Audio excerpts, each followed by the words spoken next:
Good evening, you're watching The Buck Stops here and I'm Barkha Dutt. On the program today, as if the strife in Assam were not tragic enough, the chilling effects are now being felt in other parts of the country. First there were the protests and the vandalism on the streets of Mumbai, and now an atmosphere of fear, psychosis and panic among the northeastern residents in Bangalore, in Pune, some reports even coming from Hyderabad and Mumbai.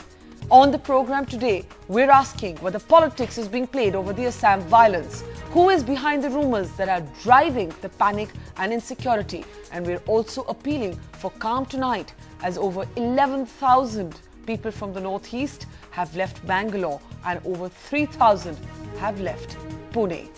What's behind this? We try and investigate.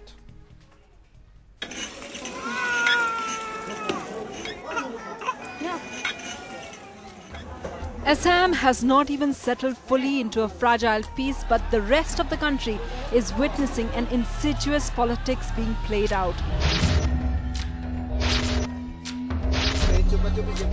The rumour mill is working overtime to exploit Assam violence to disturb peace. The destructive power of rumours was on display in Bangalore. SMSs, word of mouth, the social media all kicked in to create a sense of panic among students and employees from the northeast living in Karnataka. They feared that they would be attacked as a fallout of the violence in distant Assam after Ramzan. If you ask students or people working from the northeast if they had personally been attacked or if they knew of somebody who had, it was always a friend of a friend, somebody who knew somebody else who had been attacked. No personal experiences. It was just so very much about rumours and stories that were floating around.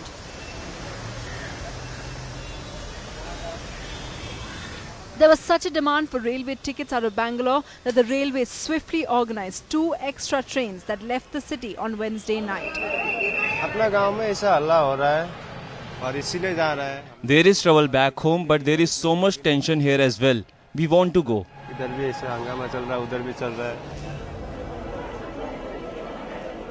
Thousands did leave, but it wasn't clear if the rush was due to the fact that it was a long weekend and also many Muslims visiting home for Eid or the threat perception. It also remains unclear when were the special trains planned. There's no major incident that has happened. This was just a rumor.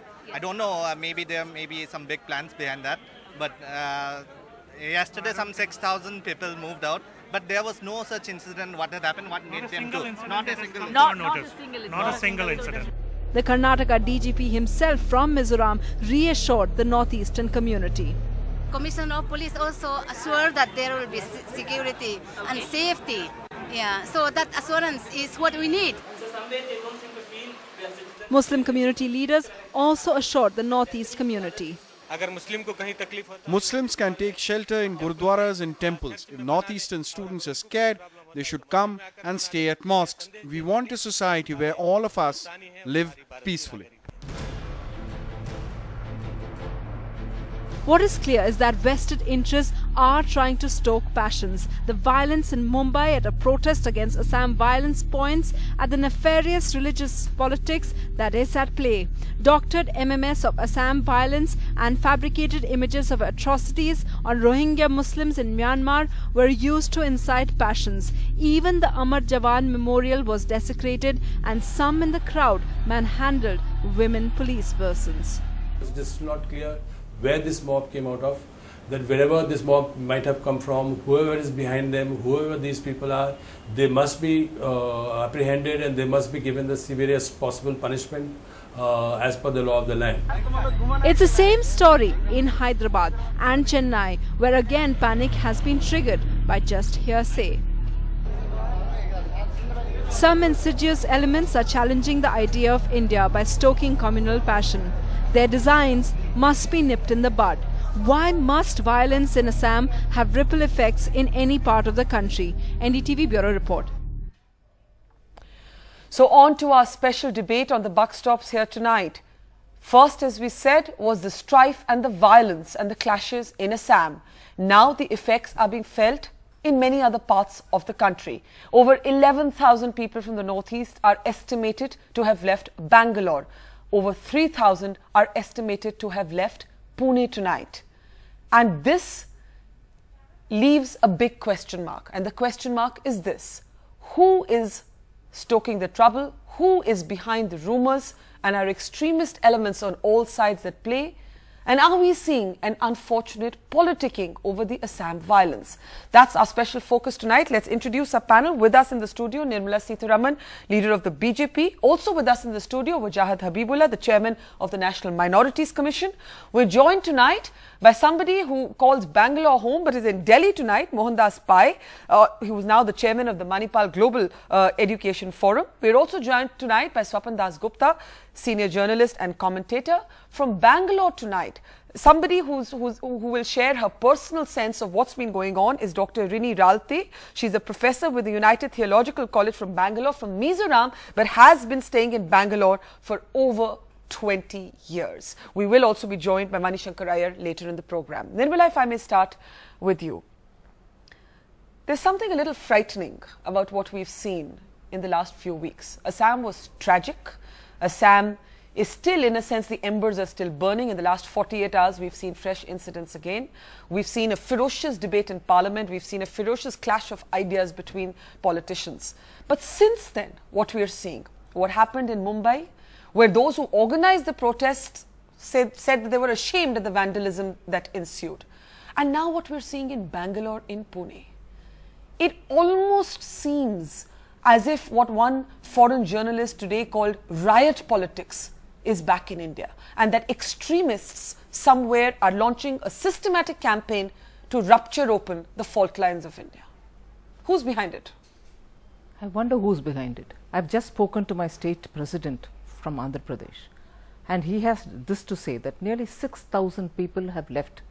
And in spite of repeated... 6,000 people have left Hyderabad. And these are responsible numbers, because we don't want to add to the panic. This is my state president telling me, state BJP president Andhra Pradesh telling me. I've just had a conversation before I entered your studio. Nearly 6,000 people have gone, and they mostly have been working as security guards in many of the large companies. They have repeatedly requested them, the northeasterners, to not go, and that the company will take care of them, and so on.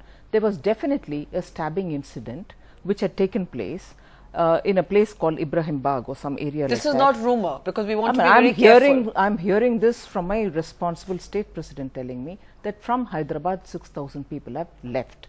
And our workers have gone there to the station to say, please don't, we are all here to take care of you, and also gave them, in case they still want to proceed with their journey, gave them food and said, we'll ensure that you're safe and everything else. But the fact is, these are happening. People are leaving. You've heard of how the Home Minister of Karnataka went to the station and addressed through the public address system saying, please, we are here to take care of you, don't go. Yeah. And in spite of that, panic is in the minds of these people. The issue here is, what are the kind of things which are adding to the panic? At least about Karnataka, I'm very concerned. Home Minister of India says repeatedly that I've been talking to the minister there to ensure that these people are safe. You have a proactive government there. People are coming and standing and saying, please don't go, we are here, government is here, the police is here. So you're saying, why is the Home Minister talking? The panic is getting added by these claims. I'm sorry to say this. I wish it is done with equality in everybody's case. India's #1 news app just got even better. Download NDTV's new app. Fully optimized for retina display. Full screen view. Faster response time. And Sudoku. NDTV's new iPad app. Download now.